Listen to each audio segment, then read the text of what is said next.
दोस्तों, हर इंसान की ख्वाहिश होती है कि उसे अच्छी जॉब मिले, जहां वो ना सिर्फ अच्छी खासी सैलरी पा सके, बल्कि उसे जॉब की सिक्योरिटी भी मिले। और इसीलिए अक्सर लोगों को सरकारी नौकरी के पीछे भागते हुए देखा जाता है। पर अफसोस, हर किसी की सरकारी नौकरी पाने की ख्वाहिश पूरी नहीं हो पाती और लोग जीवन भर पछताते रह जाते हैं। आपके साथ ऐसा ना हो, इसीलिए आपकी नॉलेज के लिए मैं बता दूं, हमारे देश में सरकारी नौकरी के अलावा भी प्राइवेट सेक्टर में ऐसे कई जॉब्स हैं जहां एम्प्लॉय को अच्छी खासी सैलरी के साथ साथ जॉब की सिक्योरिटी भी मिलती है। अगर आप भी इन जॉब्स के बारे में जानना चाहते हैं तो हमारे साथ इस वीडियो में एंड तक बने रहे। Number 1, commercial pilot. देश में प्राइवेट सेक्टर में जिन नौकरियों में सबसे ज्यादा पैसा मिलता है उनमें से एक पायलट की जॉब है, और इसमें भी खास करके कमर्शियल पायलट की जॉब। एक कमर्शियल पायलट की सैलरी दूसरे कैटेगरी के पायलट्स के कंपैरिजन में सबसे ज्यादा होती है। और यहाँ सबसे अच्छी बात यह है कि कोई भी पायलट 1 साल के एक्सपीरियंस या बिना एक्सपीरियंस के भी करीब 15 लाख रुपए पर एनम सैलरी के रूप में कमा लेता है। जैसे जैसे एक्सपीरियंस बढ़ता है, ये सैलरी भी बढ़ती जाती है। Number 2, product manager. भारत में सबसे अधिक सैलरी वाली प्राइवेट नौकरियों की लिस्ट में प्रोडक्ट मैनेजर की जॉब भी आती है। दरअसल भारत में मेक इन इंडिया और स्टार्टअप सेक्टर जैसे कैंपेन की वजह से एंटरप्रेन्योर्स की संख्या लगातार बढ़ रही है। इसी के चलते ज्यादातर कंपनियों में प्रोडक्ट मैनेजर की डिमांड भी बढ़ रही है। प्रोडक्ट मैनेजर वो शख्स होता है जो कस्टमर और ऑर्गेनाइजेशन की जरूरतों को ध्यान में रखकर प्रोडक्ट में सुधार करता है। ये प्रोडक्ट की डिजाइनिंग से लेकर फाइनल टेस्टिंग तक प्रोडक्ट की लाइफ लाइन को मैनेज करता है। प्रोडक्ट मैनेजर का मेन जॉब प्रोडक्ट मैनेजमेंट से रिलेटेड स्ट्रेटेजिक डिसीजन लेना और प्रोडक्ट को इम्प्रूव करने के लिए ज़रूरी एक्सपर्टीज प्रोवाइड करना होता है। एक प्रोडक्ट मैनेजर की एवरेज सैलरी 20 से 25 लाख रुपए पर एनम होती है। Number 3, data scientist. आपने सबने डेटा साइंटिस्ट के बारे में कभी ना कभी तो ज़रूर सुना होगा, या फिर आपने डेटा साइंटिस्ट से रिलेटेड कई सारे कोर्सेज के ऐड ऑनलाइन देखे होंगे, क्योंकि ये एक ऐसी जॉब है जिसकी डिमांड इंडिया के साथ साथ इंटरनेशनल मार्केट में काफ़ी ज़्यादा है, जिस वजह से इसके लिए एक अच्छी खासी सैलरी भी पे की जाती है।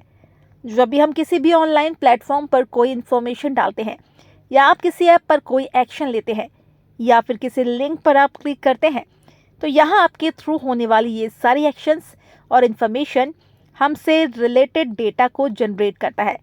इस रॉ अनस्ट्रक्चर्ड डेटा को स्ट्रक्चर करना, उन्हें प्रोसेस करना और उन्हें एनालिसिस करके उनसे मीनिंगफुल इंसाइट निकालने का काम डेटा साइंटिस्ट का होता है।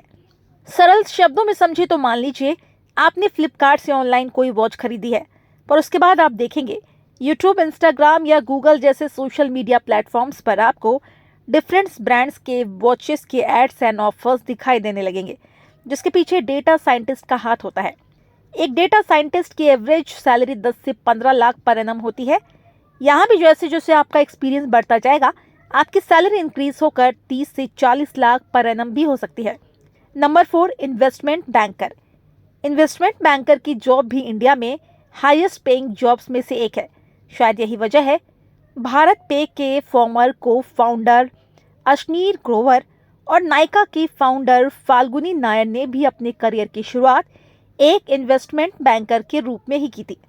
अगर आपको इस जॉब के बारे में नहीं पता तो मैं आपको बता दूं, इन्वेस्टमेंट बैंक एक प्राइवेट कंपनी होती है जो दूसरी प्राइवेट कंपनियों को और कई बार गवर्नमेंट को फाइनेंशियल सर्विस प्रोवाइड करती है, जिसके लिए ये बैंक्स अपने यहाँ इन्वेस्टमेंट बैंकर्स को जॉब पर रखते हैं, जहां उनका काम कंपनी से related financial transactions, testing, development और फंड लोन डिस्टर्बेंस से जुड़ी समस्याओं को सॉल्व करना होता है। इन्वेस्टमेंट बैंकर्स को लोन लेने से लेकर इन्वेस्ट करने तक के प्रोसेस में कस्टमर की मदद करनी होती है। इन्वेस्टमेंट बैंकर्स को अपनी टीम के साथ मिलकर कंपनी का फाइनेंशियल प्रोफाइल तैयार करना होता है। इसके अलावा और भी बहुत सारी जिम्मेदारियां इन्वेस्टमेंट बैंकर्स के कंधों पर होती है। इसीलिए यहाँ सैलरी के रूप में काफ़ी अच्छे खासे पैसे इन्वेस्टमेंट बैंकर्स को मिलते हैं। एक इन्वेस्टमेंट बैंकर की एवरेज सैलरी हमारे इंडिया में 10 से 12 लाख रुपए पर एनम है। Number 5, AI architect. हो सकता है ये नाम आपको सुनने में काफ़ी अजीब लग रहा हो, लेकिन आज की डेट में भारत में एआई आर्किटेक्ट डिज़ाइनर की डिमांड काफ़ी बढ़ चुकी है। अगर आप भी एक एआई आर्किटेक्ट बनना चाहते हैं तो 12 के बाद आपको information technology, computer programming, data analysis, software engineering या फिर सॉफ्टवेयर डिजाइनिंग जैसे कोर्स को करना होगा। एक एआई आर्किटेक्ट की जॉब पूरी तरह से computer science, data science, software engineering और टेक्नोलॉजी से रिलेटेड होती है, जहां उन्हें सैलरी के रूप में 50 से 70 लाख रुपए पर एनम मिलते हैं। Number 6, DevOps engineer.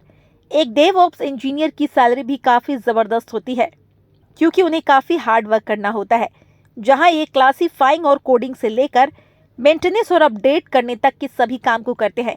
इसके अलावा ये सॉफ्टवेयर डेवलपमेंट की लाइफ टाइम ज़रूरत को बैलेंस करने के लिए एक्शन प्लान बनाते हैं। साथ ही एप्लीकेशन की कॉम्प्लेक्सिटी को कम करते हैं। एक एप्लीकेशन को बचाने के लिए नई कैरेक्टर्स को भी लाते हैं। इन सारे कामों के लिए उन्हें सालाना 11 लाख तक की सैलरी मिलती है। Number 7, full stack developer. एक full stack developer yearly 11 lakh रुपए तक का पैकेज लेते हैं। ये क्लाइंट और सर्वर दोनों तरह के सॉफ्टवेयर बनाने में माहिर होते हैं। इनका काम फ्रंट और बैक एंड दोनों स्टेज डेवलप करने के साथ साथ प्रोडक्ट कॉन्सेप्ट के सभी स्टेज को देखते हैं। अगर आप भी फुल स्टैक डेवलपर बनना चाहते हैं, इसके लिए आपको ब्राउज़र, सर्वर, डेटाबेस और को प्रोग्राम और जावास्क्रिप्ट का यूज़ करना आना चाहिए। Number 8, blockchain engineer. एक ब्लॉकचेन इंजीनियर की जॉब भी हमारे इंडिया में हाईएस्ट पेइंग जॉब्स में से एक है। इनका काम टेक्नोलॉजी कंसल्टिंग फर्म और अन्य डेटा संबंधित फर्म के लिए डिजिटल ब्लॉकचेन बनाना और उन्हें अप्लाई करना होता है, जिसके लिए उन्हें सालाना 15 लाख तक का पैकेज मिलता है। Number 9, system analyst. System analyst को बिजनेस एनालिस्ट के रूप में भी जाना जाता है। इनका काम इंफॉर्मेशन सिस्टम का एनालिसिस करना, डिज़ाइन और उन्हें इम्प्लीमेंट करना, जिसके लिए उन्हें सालाना 16 लाख रुपए तक का पैकेज दिया जाता है। आपको बता दें, इन कामों के अलावा इन्हें कॉरपोरेशन में सिक्योरिटी एनालिसिस भी करना पड़ता है, जिसके लिए इन्हें operating system, hardware, platform, programming language और सॉफ्टवेयर और हार्डवेयर कॉन्फ़िगरेशन के बारे में जानकारी ज़रूरी है। तो दोस्तों, आज के लिए फ़िलहाल इतना ही। इनमें से कौन सा जॉब आपके लिए सबसे बेस्ट होगा, ये इस बात पर डिपेंड करता है आपका इंटरेस्ट किस में है, आपके करियर गोल्स क्या है और सबसे इम्पॉर्टेंट बात, आपकी फाइनेंशियल कंडीशन क्या है। इन सभी फैक्टर्स को ध्यान में रखकर ही आप आगे बढ़े, ताकि आगे चलकर आपको कोई प्रॉब्लम ना हो और आपका फ्यूचर ब्राइट हो। जाते जाते हमारी आपसे एक छोटी सी रिक्वेस्ट है, अगर आपको हमारी ये वीडियो पसंद आई है तो इस वीडियो को लाइक करें। मैं आपके लिए इसी तरह के इन्फॉर्मेशन एंड नॉलेजेबल वीडियोस लाती रहूँगी, इसीलिए हमारे चैनल को सब्सक्राइब करना ना भूलिएगा। अब मैं आपसे मिलती हूँ नेक्स्ट वीडियो में अगले टॉपिक के साथ। तब तक के लिए बाय बाय, थैंक यू।